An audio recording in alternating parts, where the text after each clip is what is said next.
नमस्कार। लक्ष्मी नारायण ज्योतिष केंद्र में आप सभी का स्वागत है। मैं आचार्य पी शुक्ला। आज का हमारा विषय, जैसा आपने पढ़ा होगा, भाग्य रेखा से संबंधित है। जब भी मैंने कोई योग बताए, जैसे जो जन्म कुंडली में भी योग होते हैं कि चंद्रमा से दशम में सूर्य है, सूर्य से दशम में चंद्रमा है, कोई भी योग हो, चाहे वो राजयोग हो या दुर्योग हो, तो कहीं ना कहीं अगर कहा जाए ग्रहों का संबंध, चाहे हस्तरेखा में हो चाहे जन्म कुंडली में हो, व्यक्ति को जीवन में तरक्की देता है और ग्रहों का संबंध व्यक्ति को जीवन में गिरा देता है। भाग्य रेखा एक ऐसी रेखा है जिसका प्रयोग कोई भी योग हो उसमें किया जाता है। चाहे वो धन के लिए देखा जाए, चाहे विवाह के लिए देखा जाए, चाहे संतान के लिए देखा जाए। पीछे जितने भी योग मैंने बताए होंगे, चाहे वो सरकारी नौकरी से संबंधित योग हो, चाहे राजनीति से संबंधित योग हो, चाहे आपका जो है व्यवसाय से संबंधित योग है, भाग्य रेखा मस्ट है, बेहद जरूरी है। ये इसकी मैं बात कर रहा हूं, ये भाग्य रेखा होती है। भाग्य रेखा कितने परिणाम देगी आपको, कितने अच्छे परिणाम देंगी, कितने खराब परिणाम देगी। वैसे तो मैं भाग्य रेखा पे 3-4 वीडियो पीछे भी बनाए हैं। कुछ चीजें अलग से मैं समझाने के लिए आज उपस्थित हुआ हूं। वीडियो पूरा देखिएगा, ज्यादा से ज्यादा लोगों तक शेयर कर दीजिएगा। भाग्य रेखा ये है, अगर इसका प्रभाव देखा जाए तो हाथ की आकृति पे पड़ता है। हाथ की क्या स्थिति है उस पे भी निर्भर करता है। अगर आपका हाथ बहुत कड़ा है या फिर बहुत ज्यादा जो है सॉफ्ट है, पिलपिला टाइप का है, तो वो दोनों ही अच्छा नहीं कहलाएगा। अगर ऐसी भाग्य रेखा है तो मैं ये नहीं कहूंगा कि परिणाम नहीं मिलेंगे, परिणाम मिलेंगे, कम मिलेंगे। अगर हथेली अगर कहा जाए या आपका जो है ये दबाइए, हल्का सा दबे और उसके बाद उठने में समय ना लगे। ये नहीं कि पिलपिलापन है, उठने में जो है काफी समय लग रहा है। कहीं ना कहीं ये कहा जाएगा कि बहुत ज्यादा पिलपिलापन नहीं है, बहुत ज्यादा कालापन नहीं है, और उसके बाद जो मैं रेखाएं बताऊंगा अगर वो हैं तो बेहद अच्छा है। इसके बाद उंगलियां, भाग्य रेखा के साथ में उंगलियों का भी ध्यान रखिएगा। अगर आपकी उंगलियां, ये हथेली की, ठीक है, ये हथेली है, ये उंगलियां हैं, अगर हथेली और उंगलियां बराबर हो, अगर हथेली और उंगलियां बराबर हो या थोड़ा मोड़ा छोटा हो, तो ऐसे में कहा जाएगा कि व्यक्ति के ऊपर उसका भाग्य पूर्ण रूप से मेहरबान होगा। अगर हथेली अगर कहा जाए छोटी है, ठीक है, हथेली छोटी है और उंगलियां लंबी है, फिर से समझिएगा, हथेली का आकार छोटा है और उंगलियां लंबी हैं, तो भी ये कहा जाएगा कि व्यक्ति को जीवन में खूब संघर्ष करना पड़ेगा। अगर हथेली आपकी जो है लंबी है और उंगलियां उसके मुकाबले काफी छोटी हैं, तो ऐसे में कहा जाएगा पैतृक संपत्ति हो, दादालाई संपत्ति हो, मिल सकती है, उसमें कोई दो राय नहीं है। लेकिन जीवन में संघर्ष के बाद ही जो है जीवन में धन मिलेगा, ये इसके संकेत देती है। धन मिलेगा, संघर्ष के बाद मिलेगा, लेकिन वो धन रुकेगा नहीं। कहीं ना कहीं आपने जो जमा किया और बीमारियों पे चला गया, कुछ ना कुछ ऐसा होगा कि वो निकल जाएगा। अगर आपके हाथ का, ये हाथ है, हाथ का हिस्सा अगर कहा जाए गुलाबी है, उसके साथ में नाखून भी गुलाबी हैं, उसके बाद अगर कहा जाए भाग्य रेखा बन रही है, तो भी ये कहा जाएगा बेहद अच्छा संकेत है। ये भी कहीं ना कहीं आपकी भाग्य को बढ़ाने वाली रेखाएं कहलाएंगी। देखिए, कुछ रेखाओं पे, विषय पे, भाग्य रेखा से संबंधित चीज़ों के बारे में बताने जा रहा हूँ। जो भी मैंने बिंदु आपको बताए, अगर ये हैं तो परिणाम ज़्यादा मिलेंगे, उसमें कोई दो राय नहीं है। मेहनत का परिणाम अगर कहा जाए सुखद होगा, शीघ्र मिलेगा और आसानी से मिलेगा। तीनों चीजें मैं कहूंगा, जल्दी मिलेगा, सुखद होगा और कहीं ना कहीं वो आसानी से होगा। ठीक है, एक चीज का ध्यान रखिएगा, महिलाएं और पुरुष, खासकर महिलाएं पूछती हैं कि महिलाओं को कौन सा हाथ देखना चाहिए। मेरे सारे वीडियो में हमेशा कहता हूं महिलाएं उल्टे हाथ को देखें, पुरुष सीधे हाथ को देखें।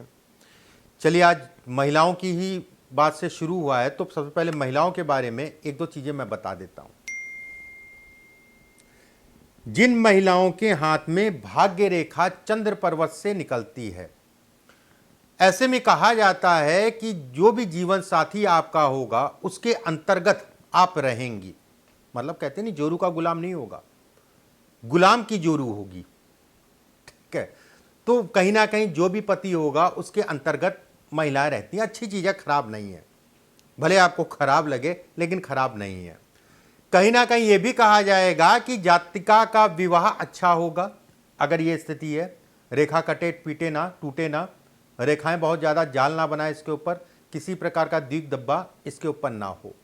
ऐसे में कहा जाएगा कि जातिका का विवाह भी अच्छा होगा और जो भी जीवन साथी होगा वो उसके अंतर्गत होगा, उससे डरेगा। एक बात, हाँ एक चीज़ और ध्यान रखिएगा, अगर शुक्र का क्षेत्र ये हिस्सा ज़्यादा उठा है और उसके साथ में सूर्य के नीचे सूर्य रेखा है और नीचे से मछली नुमा आकृति में है, तो ऐसे में कहा जाएगा अब उल्टा होगा। ठीक है, जोरू का गुलाम वाला, पत्नी अपना जो है वर्चस्व बना के चलेगी। एक बिंदु और बता देता हूं महिलाओं के लिए, उसके बाद दोनों पे बात करेंगे। जब बात अच्छी हो रही है तो एक बिंदु और मैं बताता हूं। जिन महिलाओं के हाथ में चंद्रमा से रेखा स्टार्ट हो और गुरु की तरफ जाए, ऐसी महिलाओं का विवाह अच्छे घर में होता है या विवाह के उपरांत वो घर बढ़ता है। यह कहीं ना कहीं भविष्य को सुखी होने को दिखाता है। भविष्य में कहीं ना कहीं वैवाहिक जीवन में धन को लेके और सुखों को भी ये इंगित करता है। जिन भी महिलाओं के हाथ में ये स्थिति है तो विवाह होगा और अच्छा होगा, जिसे कहेंगे अच्छा होगा। अब बात करते हैं दोनों लोगों की, पुरुष और महिलाएं दोनों की। चंद्रमा की बात हो रही है। चंद्रमा से अगर कोई रेखा सूर्य रेखा की तरफ जाए, रेखा टूटी ना हो, दबी ना हो, व्यक्ति धनी होगा। भले हो सकता है कि थोड़ा धन, उतना धन ना कमा पाए, थोड़ा धन कमाए, थोड़े का मतलब भी अच्छा खासा धन होगा, लेकिन व्यक्ति की प्रतिष्ठा बहुत होगी, नाम बहुत होगा। अगर मैं थोड़े की बात कर रहा हूं, अगर यह रेखा है तो प्रतिष्ठा के साथ में ज्यादा भी धन होगा।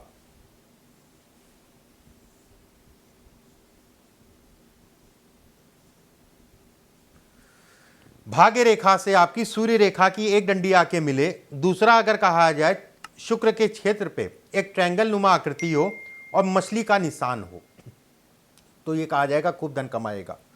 प्रतिष्ठा के साथ में, नाम के साथ में धन भी खूब कमाएगा, उसमें कोई दो राय नहीं है। अगर ये स्थिति है, ठीक है, जो मैंने अभी बताई और जो मैंने पहले बताई थी, दोनों पे लागू होगी। ऐसे लोग जिद्दी स्वभाव के होते हैं। ऐसे लोग अपने काम के प्रति बड़ी जिद्द सवार रहती है कि जब तक उस काम को पूरा नहीं कर लेंगे तब तक पीछे नहीं हटेंगे, तब तक पीछे नहीं हटेंगे। जब वो काम हो जाएगा तभी पीछे हटेंगे। उसके साथ में अगर कहा जाए बुध की उंगली, सूर्य की उंगली और गुरु की उंगली अगर ऊपर से पतली है, राजनीति के लिए बेहद अच्छा है और अधिकारी पद के लिए बहुत अच्छा है। सरकारी नौकरी में आईएएस, पीसीएस इत्यादि चीजों के पदों के लिए बहुत अच्छा कहलाएगा। और ये बड़े पद को दिखाता है, छोटे मोटे पद को नहीं दिखाता है। देखिए एक चीज समझिए, भाग्य रेखा ये आपका जो है मणिबंध है और ये हिस्सा आपका केतु का क्षेत्र है। ठीक है, हालांकि इसमें भी पार्टीशन होता है, चंद्रमा केतु, शुक्र केतु। ये हिस्से से जब भी भाग्य रेखा जाती है तो व्यक्ति बेहद भाग्य का धनी होता है। एक बात मान लीजिए यहां से आपकी भाग्य रेखा जा रही है, तो यहां पर एक बात आती है कि चलो ठीक है, मस्तिष्क रेखा ये हो गई आपकी 23-24 साल, 26 साल या बहुत ज़्यादा हो गया तो 29-30 साल के आसपास, क्योंकि ये हाथ लंबा मैंने बनाया है, बड़ा बनाया है, तो बहुत ज़्यादा कैलकुलेशन अगर कर लेते हैं तो 30 साल मान लो, 30-32 साल मान लीजिए आप। अगर ये इतनी ऊपर है तो ये कहा जाएगा, या फिर आपसे जो भी प्रिडिक्शन करने वाला होगा, जो भी ज्योतिषी होगा, वो कहेगा कि 32 साल के आसपास से जो है आप आगे बढ़ेंगे। लेकिन ये अगर रेखा है तो ये कहा जाएगा कि पूरा जीवन व्यक्ति का भाग्य उसका साथ देगा, उसमें कोई दो राय नहीं है। इस रेखा के मुकाबले अगर कहा जाए, जो चीजें आपको 32 साल से मैं कह रहा हूं, अगर ये रेखा है मान लीजिए, तो मैं ये कहूंगा कि 32वें साल से जो है या फिर 36वें साल, कुल मिला के उसका प्रभार बढ़ जाएगा, उसका औदा बढ़ जाएगा, बात समझने की कोशिश करिएगा। अगर नीचे से जा रही है तो उसका प्रभाव या उसका प्रभाव बढ़ जाएगा। एक रेखा मैंने पीछे बताई थी, उसके बारे में कुछ चीज़ें और मैं बता देता हूं। जैसे मैंने पीछे बताई थी आपसे, अगर ये रेखा है तो अच्छी है, कोई ना कोई करीबी जो है आपको उठाएगा, अच्छा जीवन में व्यक्ति धन कमाता है, उसमें कोई दो राय नहीं है। अगर इस रेखा के साथ में दो मस्तिष्क रेखा हो, अगर इस रेखा के साथ में दो मस्तिष्क रेखा है, मान के चलिए जो है आपको आकस्मिक धन लाभ होगा।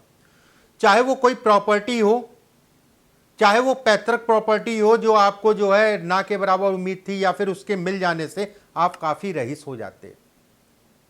ऐसे लोगों के पास अगर कहा जाए तो एक माध्यम से धन नहीं आता है, और उसमें भी अगर कहें तो एक भाग्य रेखा और निकल आए, बेहद अच्छा संकेत है। ऐसे लोग अगर कहा जाए 2-3 माध्यमों से धन कमाते हैं, जीवन में ट्रेवल बहुत करते हैं, यात्राएं बहुत करते हैं, जन्म स्थान से दूर जाके जो है काम भी करने को दिखाता है, जन्म स्थान से दूर जाके काम करने से संबंधित चीजों को दिखाता है। जमीन से संबंधित या कोई ऐसा हो सकता है गड़ा धन मिल जाए, ठीक है, मैं मना नहीं करूंगा, ये जमीन से संबंधित चीजों में बेहद लाभ दिखाता है।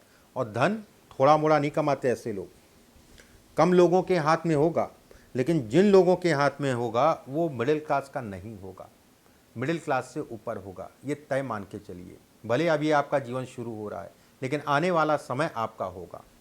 बस रेखा टूटे फूटे ना, कटे पिटे ना, मैं हरदम ये कहता हूं, इस चीज को हमेशा ध्यान रखिएगा। मंगल क्षेत्र से एक रेखा जो है बुध के क्षेत्र पे जाए, मनुष्य व्यक्ति जातक अगर कहा जाए व्यापार से अच्छा धन अर्जित करेगा, धार्मिक कामों से लाभ उठाएगा, पैसे के लिए बेहद अच्छा है। ऐसे लोग चाटुकार नहीं हो सकते, चाटुकारिता नहीं कर पाते हैं। विवाह से संबंधित चीज़ों के लिए बिल्कुल भी अच्छा नहीं है, विवाह या वैवाहिक जीवन से संबंधित चीज़ों के लिए अच्छा नहीं कहलाएगा ये। लेकिन धन के लिए अगर कहा जाए बेहद अच्छा संकेत है। एक चीज़ और मैं यहाँ पर बता देता हूँ, अगर ये रेखा शनि की तरफ चली जाए मंगल क्षेत्र से, भाग्य रेखा ही है, ये अलग रेखा नहीं कहलाएगी। ऐसे लोग अगर कहा जाए बाल्यकाल में बेहद संघर्ष करते हैं और अपनी मेहनत से अपने आप को जो है बनाते हैं। ऐसे लोग अगर कहा जाए घर से दूर जाके धन कमाने या कमाने जाते हैं घर से दूर जाके, ऐसे लोगों को संगत का विशेष ध्यान रखना चाहिए। ऐसे लोगों को अगर कहा जाए कहीं ना कहीं जो है ऐसे लोगों के साथ भी नहीं बैठना चाहिए जो गलत कार्य करते हैं, ऐसे लोगों के साथ भी नहीं बैठना चाहिए जो गलत कार्य करते हैं। बहुत सारी चीज़ें ऐसी होती हैं जो मैं YouTube पे नहीं बोलता हूँ, बहुत सारी चीज़ आज तक मेरा कोई भी वीडियो में आपने कि मरना जीना इनसे मैंने कभी भी नहीं बोला होगा। मैं वही बात बोलता हूँ जो आपके जीवन के लिए ज़रूरी हो।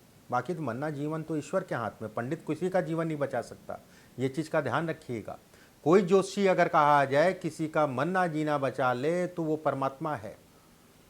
अगर उसमें या उसकी जन्म कुंडली या हाथ में अगर बचने के कुछ योग होंगे तो साधना, पूजा पाठ, कर्म, कई चीज़ों का फैक्टर जब बनता है तो व्यक्ति बच जाता। अगर होगा तो, अगर फाइनल कॉल होगी, अंतिम कॉल होगी, कोई कुछ कर ले कुछ नहीं होगा।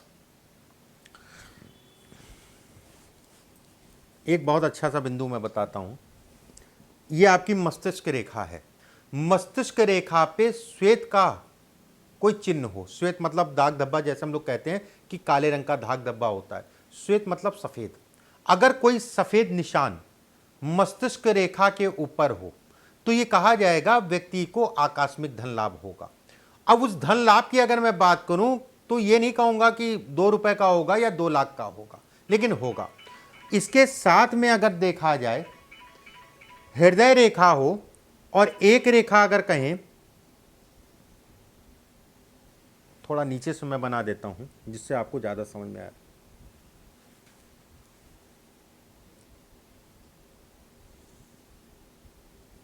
मस्तिष्क रेखा के ऊपर अगर कोई दाग है, उसके बाद एक रेखा आपकी सूर्य की तरफ जाए या फिर बुध की तरफ जाए, दोनों में से कहीं पे भी जाए, ठीक है। और उस पे दो त्रिकोणनुमा आकृति बने। देखिए दोनों तरफ बन रहा है तो बड़ा धन लाभ होगा, छोटा मोटा नहीं। एक तरफ बन रहा है तो भी इतना कम नहीं होगा, तो भी बहुत ही होगा, ज़्यादा अगर कहा जाए अच्छी खासी मात्रा में होगा, छोटा मोटा नहीं होगा।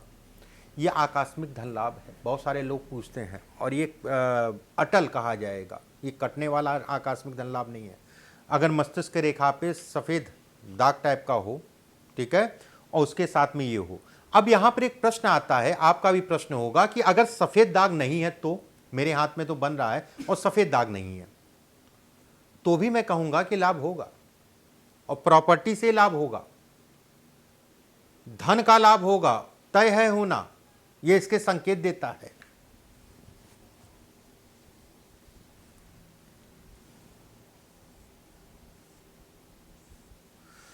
अगर हृदय रेखा पे आके जो है आपकी भाग्य रेखा खत्म हो जाए, प्रेम संबंध ये खत्म कर देता है। प्रेम विवाह से संबंधित चीजें वह तो होता नहीं है, अगर हो गया तो समस्याएं बहुत आती है। अपनों से नुकसान होता है, ये इसको भी इंगित करता है।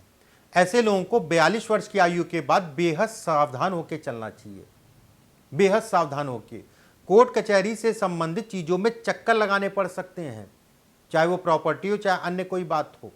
बस एक चीज का और ध्यान रखिएगा, अगर यहां पर सूर्य की रेखा है, और खासकर अगर कहा जाए हृदय रेखा पे छू रही है, खासकर मैंने कहा अगर है हृदय रेखा पे नहीं छू रही है तो भी इसका प्रभाव काफी हद तक का कम होगा। अगर हृदय रेखा पे छू रही है और भाग्य रेखा हृदय रेखा पे आके खत्म हो रही है, राजयोग के समान है। ठीक है, एक दुर्योग था यहां खत्म होना और ये राजयोग हो गया। ऐसे में कहा जाएगा कि व्यक्ति सुख मिलेगा और अच्छा खासा सुख मिलेगा, इसकी पूरी तरीके से भरपाई ये कर देगा और ये नेगेटिव कहीं ना कहीं पॉजिटिव में बदल जाएगा। वीडियो को ज़्यादा से ज़्यादा शेयर कर दीजिएगा। कोई कमेंट कुछ आपको इस वीडियो से संबंधित चीज़ों में नहीं समझ में आया तो नीचे कमेंट बॉक्स में अपना प्रश्न डाल दीजिएगा। परमात्मा आप सबको स्वस्थ रखे, सुरक्षित रखे। अभी के लिए बस इतना ही। नमस्कार।